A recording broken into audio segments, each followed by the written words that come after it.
ew bi diwlin bi nañu dem liggéeyanti problème boobu taux de chômage bi nga xamante ni mu ngi accroître à la croissance exponentielle nañu wax ci loolu te nu bàyyi caaxaan baaxul nañu bàyyi paa bi mu ñibbi këram. en tout cas mu ngi noonu Thione ba tey ñu xam nga ni moom Moustapha Diakhaté def na ñaari déclaration moo xam bu démb ak bu tey wante it moom maître El Hadji Diouf daan nay xam ne comme ni mu ko waxee woon noonu la ko defee ndaxte tey suba daan nay xam ne du répondre ci benn question te du signer li nga xam ne nii moo di procès verbal bi wu audition bi loolu moom daal di am mais tey ji ndax moom Moustapha Diakhaté fa mu taxaw waroon na faa taxaw ndax question yi nga xam ne nii ñoom lañ ko posé woon ci woon na andi ay réponse gannaaw ba ñu jàppee ne ñoom ñooñee danañ kàddu yi mu yëkkati tegu ko ci benn charte.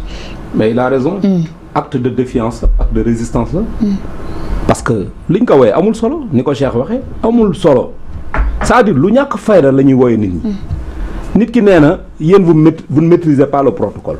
gars yi ay guñaafee lañ xamuñu protocole bi nu muy doxee.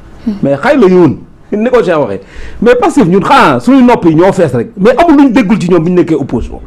façon bu ne traité nañ ko seeni adversaire mën naa ni sax gàkkal der ak yàq der ak diaboliser nit moo tax Pastef falu ci seen stratégie la bokk tey Macky Sall boo gisee ñu ci bëri Sénégal bañ ko mais c'est parce que ñoom daan boobu dañ wax ci moom la te ma xam ni ñëpp xam ni ñun ñi jege nguur gi xam ni mu daan doxee xam ni du dëkk la preuve ñu ngi nii téye ay nit kaso depuis boobu ba tey mënuñoo génnee benn preuve teg ci table bi Lat Diop lan lañ ko téye ba tey amul preuve amu ci kenn koo xam ni téye nañ preuve teg ci table bu formel ka Farba moom bi gën a compliqué ba tey jii amul preuve boo xam ne mën naa enfoncer Farba ak Tahirou Sarr parce que xamul tax virement bi fonctionnaire moo ko def ana fonctionnaire bi def virement bi fan la nekk tant que fonctionnaire boobu jàpp ñu ko mu wax lu tax mu def virement bi ci compte Tahirou Sarr Tahirou Sarr defaat virement pour Farba Ngom ma dama jàpp ni dossier bu nul la et non avenu amul bopp amul genn Moussa Diakhaté comme xam nañ ko wooyee amul bopp amul genn mais bu ko neexee mu ne man du ma tontu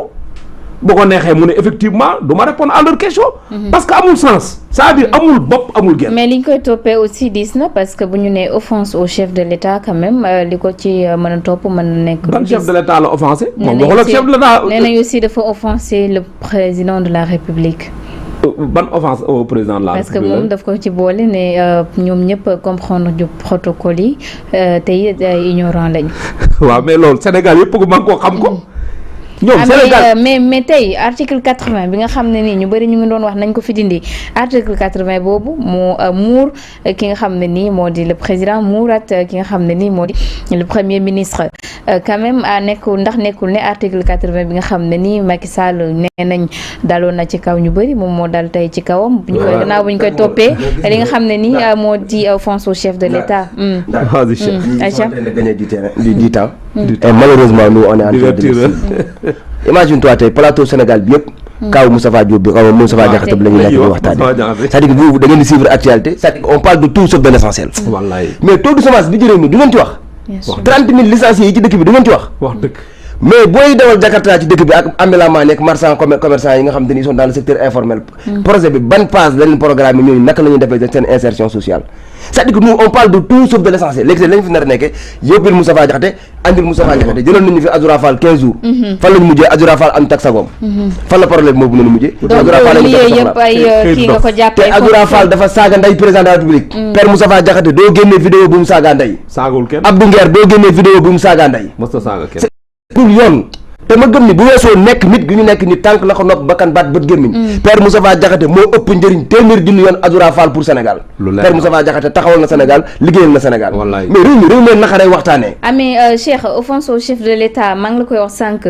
gis nañ ne ñi fi jàppoon autant yëpp ñoom diire nañ quand même ci kaso bi yaagut a génn fa nga xam ne léegi Azoura Fall moom Moustapha Diakhaté Azoura Fall qu'est-ce qu'il a fait buñ koy déglu ndax jàppoon ne mbir yi mën na nga mais moom laa nekk di la wax noonu mooy 2 poids 2 mesures une justice sélective bu fekkoon ni dañuy appliquer l'article 80 Azoura Fall mérite d'être en prison à l'instant T moment bi mi ngi kaso ba tey wax tànk day tàlleek mbaa mu banku bu ñu jëloon Azoura Fall servir que de leçon dóor ko peine bu wow koŋ keneen ku ko waxati duñ ko lam-laame loolu léegi Azoura Fall dafa am immunité parlementaire te yëguñu ko yow di nga jël Moustapha Diakhaté di ko comparer ak Azoura Fall hormis la fekk ñu nekk tànk loxo nopp bakkan baat bit gëmiñ bu weesoo loolu y a pas élément de comparaison yemuñu sax bokkul background ni bokkul parcours yi léegi kooku nga jël nar ko dugal ci ay détails ñu ne offense au chef de l'État léegi ki nga xamante ne dafa saaga ndey docteur Diallo xam nga ne mu ngi vatrouillé ba tey docteur Diallo lan def saagalu ndey képp ku àndul ak Pastef docteur Diallo mais c'est-à-dire doyen il nous faut une opposition dans ce pays non tu as raison non il nous faut une opposition dans ce pays ndax baal di ma éviter ci télé ngir yàlla war a suul non non non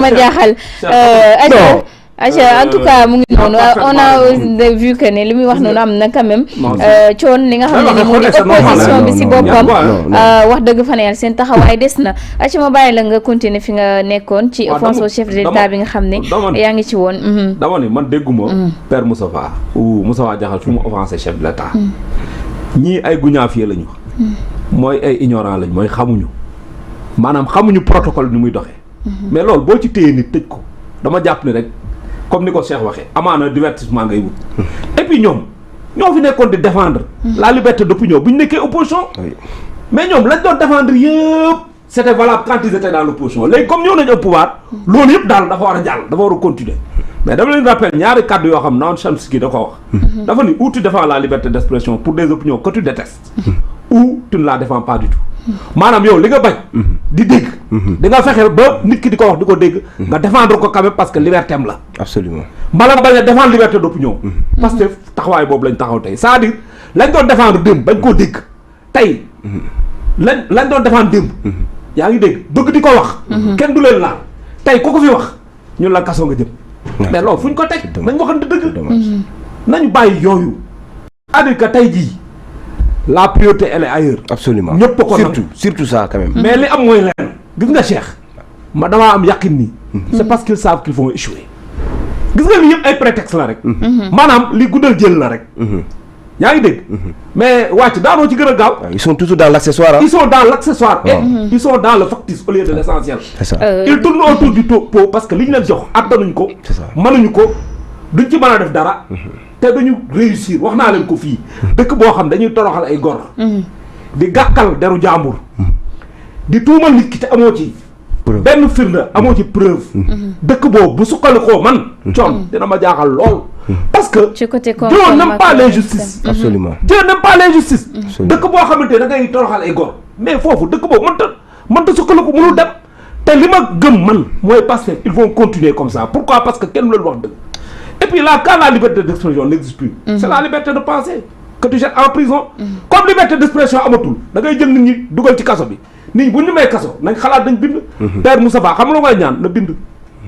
na bind il n'a qu'à réfléchir et écrire. mu bàyyi plateau yi bind. non déedéet wala dañ koy yóbbu kaso bu demee kaso bu mu chômer na bind. nay lire nay bind. parce que sa plume xam nañ ni c'est une belle plume. absolument et ce sera une plume de feu. absolument comme léegi nangootuñ kenn wax. bu nit ñi mënatul wax ba ngalab leen du ci wax. mais nit ñi dañ bind. mais coon ci bind yooyu noonu sax am na ñoo xam ne nii ci lañ leen dëkk loxo. le doyen Adama Gueye foofu laa bëggoon ñëw. ci ab poste bu mu defoon ci lañ ko wóoloo. en tout cas bëri na ñi nga xam ne nii teg nañ leen loxo ci ay mbir yi. où sont les droits de l'homme où sont nos universitaires. lii moo c'est-à-dire que réew mi lii moo naqari ci réew mi yàlla ma yàlla jégal ci kàddu c'est-à-dire réew mi dafa bëri naafeq. am na fi y a de cela moins de 24 mois. chaque jour ñu tweet chaque jour ñu bind chaque jour ñu jël position ndaxte lan il pensait avoir un ennemi commun tout sauf Macky Sall léegi tey on est en train de bafouer les libertés des uns et des autres comme ça ñoom ñëpp ñu nekk dans le silence du désert. lan moo leen tax a noppi. ils sont complices. mais qui ne dit rien consent. ils sont c'est ça la vérité. mais bëgg naa ñëw si yow balaa ñuy demaat ci coon Cheikh liberté daanaka d'expression waaw ci ab réew. mante it yenn ci ay dérapage ndax jotul tamit li nga xam ne mooy justice bi. ay responsabilité am ñenn ñi dañ leen teg loxo alors que defuñu dara ñeneen ñi aussi ñu jàpp ne dañ leen teg loxo ndaxte ñoom ñoo ñee kàddu yi ñuy yëkkati ci penc bi nekkul ay kàddu yoo xam ne nii warees nañ ko déglu. ndaat aussi jeune que tu sois. yow dans l'histoire politique du Sénégal boo defee cross-back di nga gis ni moins de 10 ans ci ginnaaw moins de 20 ans ci ginnaaw maanaam forme d'expression bii ñu yor. amuñu ko woon. cette agressivité verbale amul woon.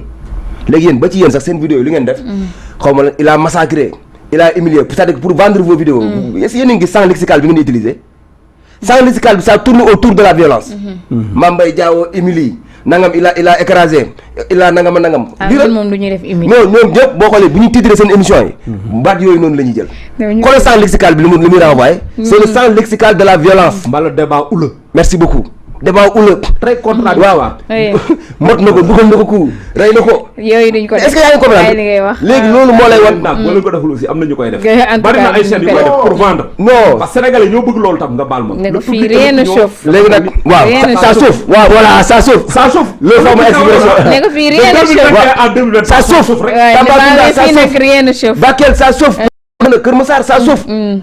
mooy les rentiers de la tension léegi revenons c'est-à-dire que waruñu nekk ci réew moo xamante ni dañuy permettre di saaga le père de la nation c'est le gardien de la constitution kooku il n'est pas n'importe qui